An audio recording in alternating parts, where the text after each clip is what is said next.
This story is titled, My Wife Cheated with Her Ex on Our Wedding Day, Thinking I Never Know. Now she's alone at the altar as I walked out. Hey everyone, before we jump into today's video, big news, I've launched a new Reddit channel. This time the background isn't Minecraft. It's Subway Surfers in a Christmas theme to match the season. Check it out, subscribe, and join the fun. Links in the description. See you there. Now let's start the video. Alright, so here's the deal. I'm Ryan, 30 years old, living in San Diego, and for the longest time I thought I had everything figured out. I was getting married to Sabrina, my girlfriend of 3 years, and honestly, life seemed pretty damn good. She was gorgeous, super outgoing, and could light up a room when she walked in. Everyone who met her would say things like, "Man, you're lucky," and I believed them. I mean, who wouldn't? On paper, she seemed perfect. We planned this big wedding. Like, I'm talking all out. Beachfront venue, fancy catering, a live band, you name it, we had it. It wasn't cheap, but I thought it was worth it. You only get married once, right? Well, at least that's what I thought at the time. But about a week before the wedding, Sabrina started acting different. At first, I brushed it off. Weddings are stressful, you know? Between the guest lists, the decorations, the seating charts. Yeah, it's a lot. But her behavior wasn't just stress. It was something else. She'd suddenly get super secretive with her phone, like always flipping it over when she set it down or stepping out of the room to take calls. I didn't really say anything at first because, honestly, I didn't want to come across as some paranoid fiancé. That's not me. Then one night she was in the shower and her phone buzzed on the nightstand. I wasn't trying to snoop, but the screen lit up and a name popped up. Jason. Now for a second I thought, who the hell is Jason? And then it hit me. It's her ex. Yeah, that Jason. The one she swore was out of her life ages ago. The message wasn't long. It just said, looking forward to tonight. That's it. And I'll admit, my stomach twisted a little. I mean, why was she making plans with her ex a few days before our wedding? But then I told myself not to jump to conclusions. Maybe it was innocent. Maybe she was helping him out with something. Sabrina's always been the type to help people. So I decided to just ask her. Later that night, when she was out of the shower and we were getting ready for bed, I said, "Hey, so Jason texted you earlier. What's that about?" She didn't even blink. "Oh, Jason? Yeah, he's just going through some stuff. I've been checking in on him. It's no big deal." She said it so casually, like it was the most normal thing in the world. And maybe it was. But something about the way she said it didn't sit right with me. I didn't push, though. I figured I'd let it go for now. But after that, things started adding up. She'd tell me she was going to meet her maid of honor to go over wedding details, but wouldn't give me much info. She'd get super defensive if I asked too many questions, saying I was stressing her out or making things harder than they needed to be. And I'll admit, I started to wonder if I was overthinking things. Like, was I being that guy? The one who turns every little thing into a big deal? I didn't want to be that guy. Still, the phone thing kept bothering me. It wasn't just Jason. She'd get a ton of texts, and every time she'd immediately hide her phone or act like she didn't hear it. One time, I even joked, "What, you got a secret admirer or something?" She just laughed it off, but the way she avoided eye contact? Yeah, that stuck with me. Then came the night that really kicked things up a notch. Sabrina told me she was meeting her maid of honor, Grace, at a cafe to finalize some wedding stuff. It sounded normal enough, and I didn't think twice about it. I stayed home, watched some TV, and was just about to crash when my best man Eric called. "Yo, Ryan, are you busy?" he asked, sounding kind of hesitant. "No, what's up?"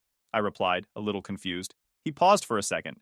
"Look, man, I don't know if I should say anything, but I'm at Shimon Bar right now, and I just saw Sabrina here." "Okay, and?" I said, not really understanding the problem. "She's not with Grace," Eric said slowly. "She's with some guy. And I'm pretty sure it's Jason." That caught my attention. "Jason? Like, her ex Jason?" "Yeah, man. They're sitting in a booth in the corner. It doesn't look like they're talking about centerpieces, if you know what I mean." For a moment, I didn't even know what to say. Sabrina was out with her ex at a bar when she told me she was meeting her friend? What the hell was going on? Eric must have sensed my silence because he added, "I'm sorry, dude. I thought you should know. I can send you a picture if you want." I told him to send it, and when it came through, my heart dropped. There she was, sitting way too close to Jason, her hand on his arm, laughing like they didn't have a care in the world. I thanked Eric and hung up. After Eric's call, I couldn't get the image of that photo out of my head. Sabrina and Jason sitting in that booth, way too close, way too comfortable. She wasn't just meeting up with an old friend. It looked intimate, and we both knew it. I stayed up half the night trying to figure out what the hell to do. Part of me wanted to storm down to the bar right then, but I knew that wasn't the move. I needed to see this for what it was and not let my emotions take over. The next day, Sabrina acted like nothing had happened. She was cheerful, humming some song while making coffee in the kitchen, like she wasn't out cozying up to her ex the night before. "Morning, babe," she said with that same bright smile that used to make me melt. Now, it just made me question everything. I played along. "Morning. How was your meeting with Grace?" She didn't even hesitate. "Oh, it was great. We went over some last-minute stuff for the seating chart. She's such a lifesaver, honestly." She sipped her coffee and started scrolling on her phone like it was just another day. It hit me then. She was a damn good liar. The way she spoke, the way she moved, it was all so natural, so confident. If Eric hadn't called me, I would have bought every word. That pissed me off more than anything. I didn't press her right then. I wanted to see how far she'd take the lie. So I asked, "Did you guys stay at the cafe the whole time? Seemed like you were out pretty late." "Oh yeah," she said casually. "We stayed there for a while, and then I dropped her off at her place. It was just a long night." "A long night, huh?" I nodded, biting my tongue to keep from saying something I'd regret. Later that day, I called Eric to get more details. "What else did you see? Did they leave together?" I asked, trying to stay calm. "Nah, man. They were still there when I left," Eric said. "But they looked real comfortable. Like, if you didn't know she was engaged, you'd think they were together." That stung. I thanked him and hung up, but my head was spinning. I couldn't just let this slide, but I also didn't want to jump the gun. That evening, Sabrina told me she was going out again. Another wedding errand with Grace. This time, I wasn't letting it go. "Cool," I said, trying to sound nonchalant. "Where are you guys meeting?" "Just at her place," she said quickly, grabbing her purse. Something about the way she answered made me pause. "All right, say hi to her for me." She gave me a quick peck on the cheek and walked out the door. As soon as she was gone, I grabbed my keys and called Eric. "I'm going to Shoreline," I told him. "Dude, are you sure? What if she's not even there this time?" "I have to know," I said. I parked a block away from the bar and walked in, trying to keep my cool. The place was crowded, the usual mix of college kids and locals. It took me a minute to spot her, but there she was, back in the same corner booth with Jason. They looked even more comfortable this time. She was leaning toward him, laughing at something he said, her hand resting on his. My stomach turned. This wasn't just some innocent conversation. I didn't confront her right then and there. They were in their own little bubble, completely oblivious to the world around them. It was like I didn't even exist. At one point, Jason leaned in close, whispering something in her ear that made her laugh and lightly shove his shoulder. I clenched my fists under the counter, trying to keep myself in check. I stayed for about 20 minutes before I couldn't take it anymore. I left without saying anything, drove home, and sat in my car for what felt like hours. I didn't know what the hell I was supposed to do. We were getting married in a few days. How do you even begin to deal with something like this? By the time Sabrina came home, I'd calmed down enough to play it cool. She walked in, all smiles, and said, "Hey, Grace says hi, by the way." I nodded, barely looking up from my phone. "Oh, cool. Did you guys get everything figured out?" "Yep," she said, kicking off her shoes. "Just a few more things to finalize, and we're good to go." I couldn't believe how easily she lied. She didn't miss a beat. That night, I barely slept again. I kept replaying what I'd seen at the bar, trying to make sense of it. How did she dare cheating on me? The next morning, I decided I couldn't keep this to myself anymore. I called Eric and told him everything. "Dude, you've got to talk to her," he said. "You can't just let this go. If she's doing this now, what's going to happen after you're married?" He was right, but I wasn't ready to confront her yet. I needed more information, more proof, so I decided to wait and see what she'd do next. Over the next few days, Sabrina kept up the act. She'd smile, laugh, and talk about the wedding like nothing was wrong. But every time her phone buzzed, I felt my blood boil. I knew Jason was still in the picture, and I knew she wasn't being honest with me. By the time the rehearsal dinner rolled around, I was barely holding it together. Sabrina's family was all smiles, talking about how excited they were for the big day. My family, on the other hand, could tell something was off. My mom pulled me aside at one point and asked, "Are you okay? You seem distracted." "I'm fine," I lied. But I wasn't fine. I was furious, and I knew I couldn't let this go on any longer. All right, so by this point, I was done sitting around and letting Sabrina play me. I was tired of the fake smiles, the lies, and her acting like everything was fine when I knew it wasn't. I mean, I'm not an idiot. I could see exactly what was happening. But now it was time for her to see that I wasn't someone she could keep stringing along. The morning after the rehearsal dinner, I woke up feeling like today was the day I'd finally say something. I couldn't keep this bottled up anymore. She was still in bed when I got up, scrolling on her phone like she didn't have a care in the world. I stared at her for a moment, wondering if she even felt guilty for sneaking around with her ex. Did she think I wouldn't find out? Or did she just think I'd forgive her no matter what? Either way, she was about to find out she was dead wrong. Hey, I said, my voice steady. We need to talk. She looked up, slightly confused but not alarmed. Sure. What's up?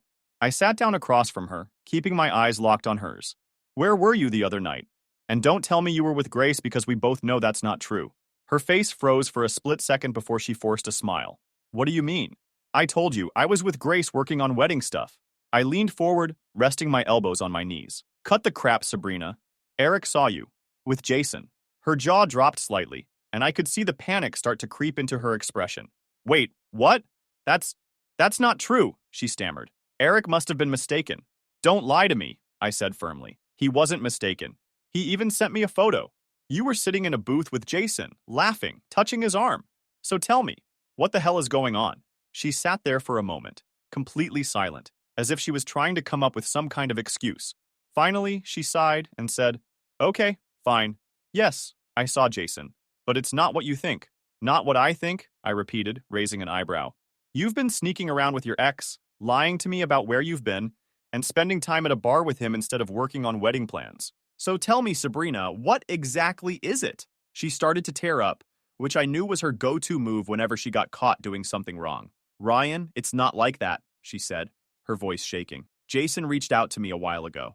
He's been going through a lot, and he just needed someone to talk to. I didn't want to tell you because I knew you'd overreact. Overreact? I said, my voice rising. You're meeting up with your ex days before our wedding and lying to me about it, and you think I'm overreacting? Her tears started to flow now, and she reached out to grab my hand. Please, Ryan, you have to believe me. I love you. I don't have feelings for Jason. I was just trying to help him. I pulled my hand away, shaking my head. You don't lie to someone you love, Sabrina. And you sure as hell don't sneak around with your ex behind their back. Do you even hear yourself right now? She started to panic, realizing I wasn't buying her bullshit. Ryan, please. It was a mistake, okay? I shouldn't have seen him, but it didn't mean anything. I swear I stood up, unable to sit there and listen to her try to spin this anymore. You don't accidentally meet up with someone multiple times, Sabrina. This wasn't a mistake. This was a choice. And honestly, it's pretty damn clear where your priorities are. She jumped up too, trying to block me from leaving the room. Wait, please don't walk away. We can fix this. I'll stop talking to him. I'll block his number. Just don't give up on us. I paused, staring at her for a moment. Part of me wanted to believe her, to think that maybe this was just some stupid mistake she'd made in a moment of weakness. But the other part of me, the part that had been watching her lie straight to my face for weeks, knew better. How long has this been going on? I asked, my voice quieter now. She hesitated, which told me everything I needed to know. A couple of weeks, she finally admitted. But it wasn't anything serious. We just talked, I swear. I let out a bitter laugh. Do you even hear yourself? You're supposed to be marrying me, and you're sneaking around with a guy you used to date, and you think I'm supposed to just believe it's no big deal? It wasn't like that, she insisted, her voice desperate now. I made a mistake, okay? But it's you I want to be with. Please don't let this ruin everything. I shook my head, stepping past her and heading for the door. Sabrina, you already ruined everything. I don't even know who you are anymore. I walked out, slamming the door behind me, and got in my car. I didn't know where I was going, but I needed to get out of there and clear my head. When I finally pulled over, I called Eric and told him what happened. Dude, she admitted to it, I said, my voice shaking with anger. She's been seeing Jason for weeks. Ryan, I'm so sorry, man, Eric said. What are you going to do? I took a deep breath, trying to calm myself down. I don't know yet. But I can't just let this slide. There's no way I'm marrying her now. Eric was quiet for a moment before he said, Look, whatever you decide, just know I've got your back. You don't deserve this, man. Hearing that meant a lot, but it didn't make the situation any easier. I knew I had some tough decisions to make, and I knew the fallout from this was going to be messy. But one thing was clear. I wasn't going to let Sabrina or Jason make a fool out of me. I spent the rest of that day driving around aimlessly, trying to process everything. Sabrina wasn't just lying to me. She was living a completely different life behind my back. And the worst part? She had the audacity to keep acting like everything was fine. Like we were still the perfect couple everyone thought we were. When I finally got back to the apartment, she wasn't there. Good. The wedding was only 2 days away, and I knew I had to make a decision. Do I go through with it and hope this was just a stupid mistake? Or do I call it off and deal with the fallout? The thing is, calling off a wedding isn't just about you and the other person. It's about the guests, the families, the money you've already spent. It felt like an avalanche waiting to happen. But as much as I hated the idea of disappointing everyone, I hated the thought of marrying someone who didn't respect me even more. That night, Sabrina came home late, as usual. I was sitting on the couch, staring at the blank TV screen, when she walked in. She looked surprised to see me there. "Hey," she said, forcing a smile. "You're up late." "Yeah," I said, not looking at her. "Couldn't sleep." She paused, probably sensing the tension in the room. "Listen, about earlier," she started, but I cut her off. "Save it, Sabrina. I don't want to hear it right now." My voice was calm, but firm. I wasn't in the mood for another round of her excuses. She stood there for a moment, then sighed and walked into the bedroom. I stayed on the couch, staring into the darkness, trying to figure out how did the person I thought I was going to spend my life with turn out to be such a liar. It wasn't even just about Jason anymore. It was about trust. And once that's gone, what's left? The next morning, Sabrina acted like nothing had happened. She came out of the bedroom, already dressed and ready to tackle another day of wedding errands. She poured herself a cup of coffee and started scrolling on her phone, completely ignoring the elephant in the room. "So, what's the plan for today?" I asked, trying to sound casual. I wanted to see if she'd even bother to tell me the truth. She looked up, startled. "Oh, just some last-minute stuff with Grace," she said quickly. "We're going to pick up the centerpieces and make sure the venue is set up the way we want it." I nodded, playing along. "Sounds important. Need any help?" She laughed nervously. No, we've got it covered. You just relax and get ready for the big day." She gave me a quick peck on the cheek before grabbing her bag and heading out the door. The second she was gone, I felt a mix of anger and relief. Anger because she was still lying to my face, and relief because I didn't have to deal with her for a few hours. Eric called me. "Man, what's your plan?" I paused, staring out the window. "I don't know yet, but I'm not going to let her get away with this. She thinks she can just walk all over me and I'll still marry her? She's in for a rude awakening." Eric laughed. "Now that sounds like the Ryan I know. Just let me know if you need backup." After we hung up, I spent the rest of the day thinking about how to handle this. I wanted to confront her in front of everyone at the wedding, to expose her lies and make her feel the humiliation she deserved. This wasn't just about her. It was about me taking control of my life and refusing to settle for less than I deserved. When Sabrina came home that evening, she was all smiles again. "Everything's coming together perfectly," she said, dropping her bag on the counter. "I think this is going to be the best day of our lives." I forced a smile, trying to hide my frustration. "That's great," I said. "I'm glad everything's working out." She came over and wrapped her arms around me, resting her head on my chest. "I love you, Ryan. I know things have been stressful lately, but I just want you to know how much I appreciate you." Her words felt hollow, like she was trying to convince herself as much as she was trying to convince me. I didn't say anything, just stood there until she let go and went to take a shower. As I sat there, I realized something. I didn't love her anymore. Or maybe I did, but not in the way I used to. The trust was gone. And without that, what was left? A pretty face and a lot of broken promises? That wasn't enough for me. The night before the wedding, Sabrina was in the bedroom, probably dreaming about walking down the aisle while I was on the couch, thinking about how I was going to handle the next day. I knew I couldn't marry her, but I also knew I needed to make my decision clear in a way she couldn't ignore. By morning, I had a strange sense of calm. I wasn't nervous or angry anymore. I was just ready. Ready to stand up for myself. Ready to put an end to this farce. And ready to walk away from someone who didn't deserve me. Sabrina was buzzing with excitement as we got ready to head to the venue. "Can you believe it? In a few hours, we're going to be husband and wife," she said, beaming. I forced another smile. "Yeah, hard to believe." She didn't notice the edge in my voice, too wrapped up in her own little world. But that was fine. She'd notice soon enough. I played along, answering questions when I needed to, nodding at her dad when he gave me his "don't screw this up" look, and shaking hands with guests as they arrived. It was like I was on autopilot. Inside, I was just waiting for the right moment. When I walked into the ceremony area, the setup was breathtaking. White chairs lined up in perfect rows, flowers everywhere, and the ocean as the backdrop. It looked like something straight out of a magazine. It should have felt special, but all I could think was, how much of this money did I just waste? Guests were slowly filing in, chatting and laughing, oblivious to the disaster brewing. My groomsmen were in place, all looking sharp in their suits. Eric gave me a nod, silently asking if I was okay. I nodded back. No turning back now. Sabrina's family was all smiles, greeting everyone, talking about how excited they were for the big moment. It made me sick. Her dad even came over and patted me on the shoulder. "You ready to officially join the family, son?" I forced a smile. "Absolutely," I said, though the words tasted like ash in my mouth. The music started, and everyone took their seats. Sabrina's bridesmaids made their way down the aisle, looking like they were in some romantic movie. I barely noticed them. I was too focused on what I was about to do. My heart wasn't racing, my hands weren't shaking. I was steady, ready. Then the music shifted to the classic wedding march, and everyone stood. Sabrina appeared at the end of the aisle, her arm hooked around her dad's. All I could see was a liar, a manipulator, someone who had no problem sneaking around with her ex while I was at home planning our future. It was like her appearance was a mask, hiding the person I now knew her to be. She finally made it to the altar, standing across from me with that big, radiant smile. Her dad gave me a firm handshake and whispered, "Take good care of her." I just nodded, too focused on what was about to happen. The officiant began his opening remarks, talking about love, commitment, and the sanctity of marriage. I barely heard a word. I was waiting for my moment. He turned to me and asked the first question. "Ryan, do you take Sabrina to be your lawfully wedded wife?" I took a deep breath, looking Sabrina directly in the eye. Her smile faltered slightly as she noticed the look on my face. "I'm sorry," I said, loud enough for everyone to hear, "but I can't do this." The crowd gasped. A few people murmured, and Sabrina's smile disappeared entirely. What are you doing?" she whispered, her voice trembling. I ignored her and turned to the guests. "I need to be honest with all of you," I said, my voice steady. "Sabrina hasn't been honest with me.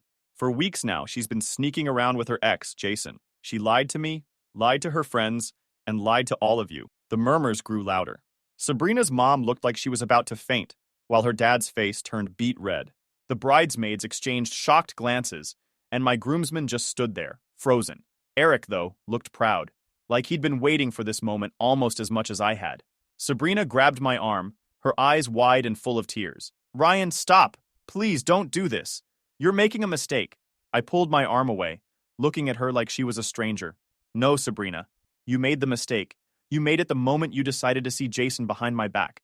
You made it every time you lied to my face. I deserve better than this." She started crying, full-on sobbing now, but I wasn't moved. The crowd was dead silent, all eyes on us. It was like they couldn't believe what they were seeing.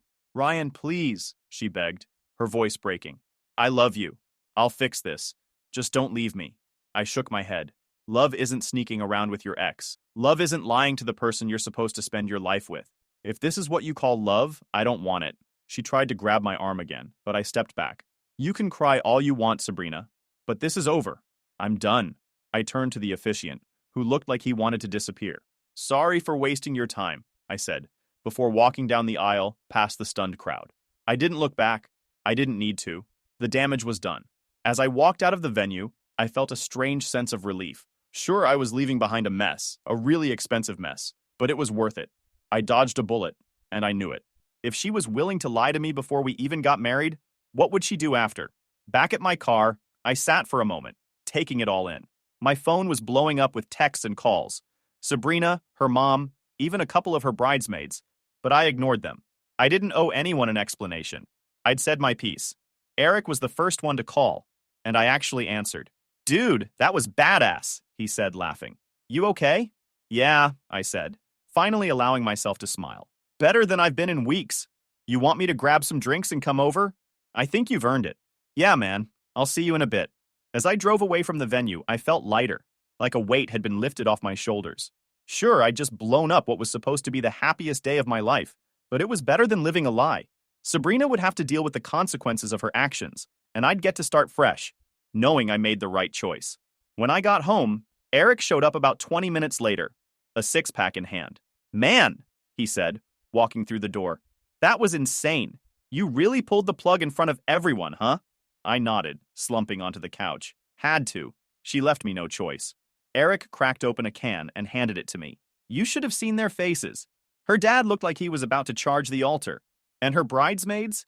They were whispering to each other the whole time like it was a reality show. I smirked. Good. Let them talk. She earned it. The voicemails were exactly what I expected. Sabrina's voice was shaky and desperate, alternating between apologies and excuses. "Ryan, please call me back. We can fix this. I know I messed up, but we can work through it." Her mom's message was more aggressive. "Ryan, how dare you humiliate my daughter like that? You couldn't have handled this in private? You owe her an apology."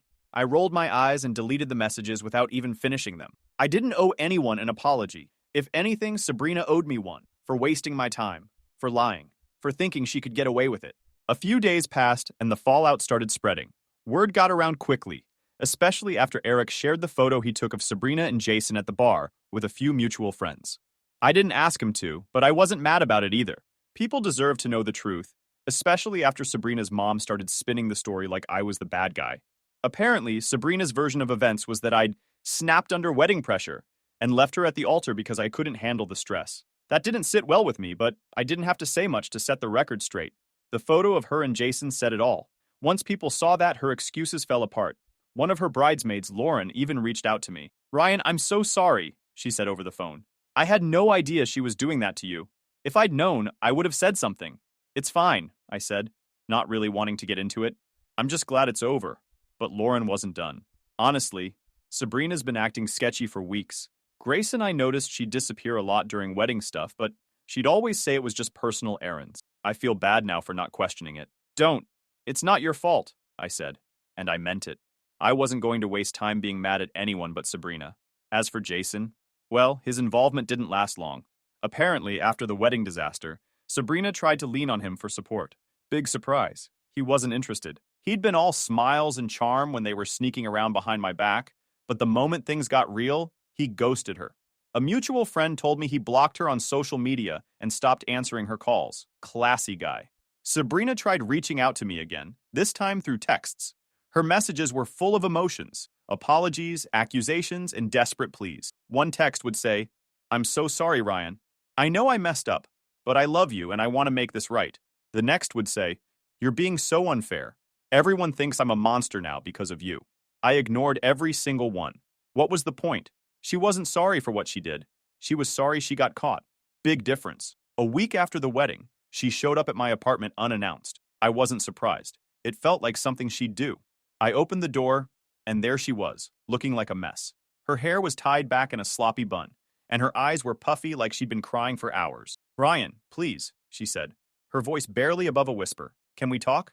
I leaned against the doorframe, crossing my arms. "What do you want, Sabrina?" She hesitated, like she wasn't sure how to start. I just wanted to say I'm sorry. I know I hurt you. I know I screwed up. But I want to fix this." I stared at her, not saying anything. Let her squirm a little. "I'll do whatever it takes," she continued, her voice breaking. "I'll block Jason. I'll go to therapy. I'll do anything. Just give me another chance." I shook my head slowly. "Sabrina, you don't get it, do you? This isn't about blocking Jason or going to therapy. It's about trust. And you destroyed that. There's no coming back from this." She stood there, silent, her tears falling harder. I felt a small pang of pity for her, but it wasn't enough to change my mind. "Go home, Sabrina," I said, stepping back into the apartment. "And don't come back." Before she could say anything else, I closed the door and locked it. As the weeks went on, Sabrina's attempts to contact me slowed down. Eventually, they stopped altogether. Word got around about what happened, and people started distancing themselves from her. Even her closest friends started to see her for who she really was. Looking back, I don't regret a thing. Walking away from Sabrina was the best decision I ever made. She showed me exactly who she was, and I believed her. If there's one thing I've learned, it's that you should never settle for less than you deserve. Life's too short for that. And Sabrina? Well, last I heard, she's still single. Jason didn't stick around, and her friends don't trust her anymore. I guess she's got plenty of time now to think about the choices she made. Me? I'm just glad I walked away. Best decision of my life.